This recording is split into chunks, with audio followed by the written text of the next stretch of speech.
Rakanaka muri yeZimbabwe tinokutambirai pano paJolas News Online YouTube channel uri musi wechishanu 29 Chikunguru 2022 apo patinenge tichikuverengerai zviri mumapepanhau mururimi rwechishona. Pari zvino totanga nekukupai nyaya yavatemba muliswa. Mumiriri weNorton mudare reparamende vatembwa muliswa vanoti vane vana 19 vanoda kuchengetwa.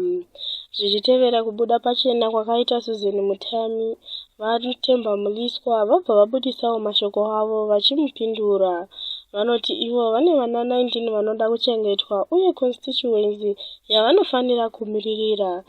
Vachitaura vanoti shamwari tingatame nyaya yevanhu maprivate life avo kana chiri chihure kana chiri chinopa development yeizvozvo shamwari. Tiri vanhu vakuru kana taurirana kuti tinoita bonde imhosva here, kana umwe aramba umwe imhosva here, kana umwe asvotwa akutaura zvekunyepa imhosva. Ndikazanichitandandidza izvozvo shamwari, ndine vana 19 vada kuenda kuchikoro. vanga vachitaura ndevatemba muliswa. Tofambirani mberi nenhau dzedu.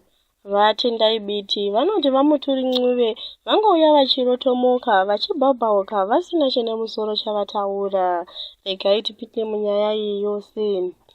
Nezuro vaMutuli vakapfekewa navatendai Biti nekuda kwebhajeti repakati pemwedzi ravakabuditsa. Vachitaura vaBiti vanoti vaMutuli vangouya vachirotomoka pane kuti vataure zvinhu zvinoita kuti ikonomi igadziriswe, apo mitengo yezvinhu iri kukwira, apa mari yavo yavakaburitsa haisi kutenga chinhu asi iri kutodonha value. Chimboteererai zvavari kutaura. Vangouya vachingorotomoka vachingobwabwauka vasingabate nyaya dzokurwadza vanhu muZimbabwe. Chikunyanyorwadza vanhu muZimbabwe kukwira kwezvinhu. Zvinhu zvakwira zvamusingambofungira imi. Chikunyanyorwadza vanhu imari isina value. Chikunyanyorwadza vanhu kutambiriswa mari dzisina maturo, kunyanya kana uri civil servant uri kutambiriswa 30,000, uri kutambiriswa 20,000, kana uri mupurisa uri kutambiriswa 40,000. Izvo zvinhu zvakuma US dollars. So vaMtuli vatambisa nguva, vamisa opportunity yekuti vanyatsodzora economy kuti twasa. So chataurwa hapana, chatafambira hapana, kuri kuendwa hakuzikanwa. Vamanga makateerera ndivatendai Biti. Toenderera mberi nezviri munhau dzedu. VaJonathan Moyo vanoti vatsigirike Triple C vanoti Edmund Kudzai Ingochani vanofanira kubvunzurudzwa. Vaimbove gurukota rezvekubudiswa kwemashoko vaJonathan Moyo vanoti vatsigirike Triple C vanoti mutori wenhau Edmund Kudzai Ingochani vanofanira kubvunzwawo nezvenyaya dzepabonde dzemutungamiriri webato ravo. VaMoyo vati vaKudzai nemutungamiriri weTriple C vanoswanichamisa, vanowirirana zvikuru uye vanowanzoita minamato yeusiku pamwe chete kumakomo ekudomboshava. VaMoyo vati vachamisana Kudzai ihama dzakasimba muna Kristu uye vanopedza usiku hwese vari kudomboshava, saka kana Kudzai ari Ngochani kana vachamisa Ingochaniwo. Topinda mune imwe nhau. Vashandi vehurumende vomanikidzwa kubvisa ma3 US imhemberero dzeHeroes Day. Bato reZANU PF rinonzi rakakumbira vashandi vehurumende kuti vabvise ma3 US pamunhu. Ichashanda pamhemberero dzeHeroes Day dzichaitwa muna Nyamavhuvhu.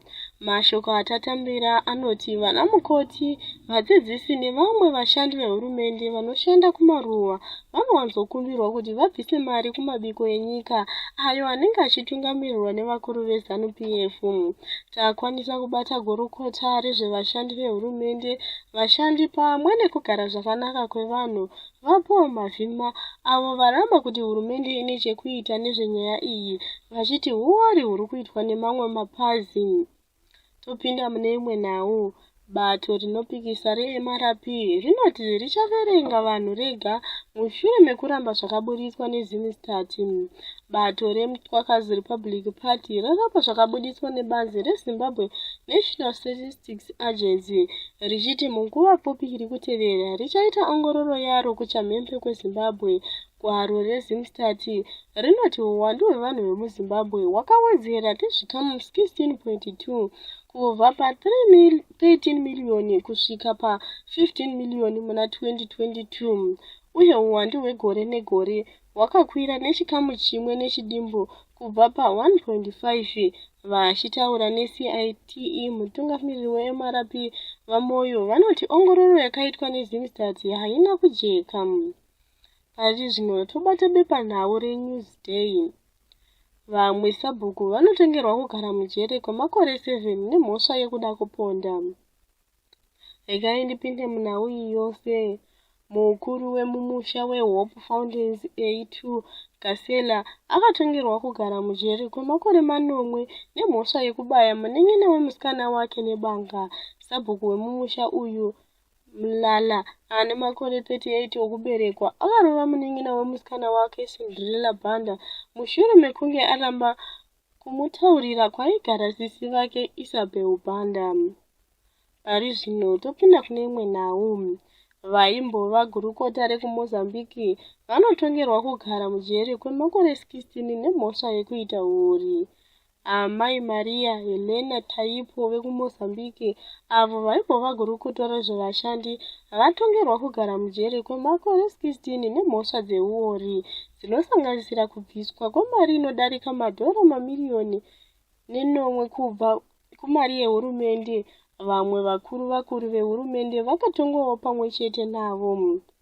Pari zvino tobata nhau yekuTanzania. Tanzania inorambidza kutengeswa kwemishonga yechivanhu iyo inoshandiswa kuwedzera simba panguva yebonde. Vakuru veutano muTanzania vakarambidza kushandiswa kwemishonga yechivanhu iyi nemukurumbira yeHeisha iyo inotengeswa nechikonzero chekuda kubatsira kuti murume aite simba panguva yebonde. Sachigaro weTraditional and Alternative Health Practice Council Professor Hamisi Malevo vanoti danho rekurambidza iri rinotevera ongororo dzichangobva kuitika. Topinda nenyika yeSouth Africa. Bato reOperation Dudula Movement rinoyambira mafactory kuti adzinge zvizvarwa nedzimwe nyika pamabasa. Regai ndikupei nhau yose. Vesangano reOperation Dudula muCape Town vapa mafactory matanhatu ari muWitstand kunze kweAtlantis mazuva 9 ekudzinga vanhu vakapinda munyika iyi zvisiri pamutemo vanonzi vari kushanda mumabhizimisi avo. Vesangano reOperation Dudula vakayambira vemabhizimisi ava kuti kana vakatadza kudzinga zvizvarwa zvekune dzimwe nyika pabasa mukati memazuva 9 aya vachasungirwa vemubazi rezvemutemo kana kuti vebazi rezvemukati menyika kuti vateveze mutemo yavo yekupinda nekubuda kwevanhu munyika.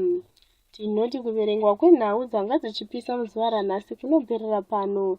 Ndini wenyu Makoti. Kune avo vanenge vachida kugara vachinzwa zvatinenge tichiita, tinoti tibatei panhamba dzinoti +263 775 934 930. Dzinodzokorora zvakare +263 775 934 930. Tinoti chisarai nomufaro.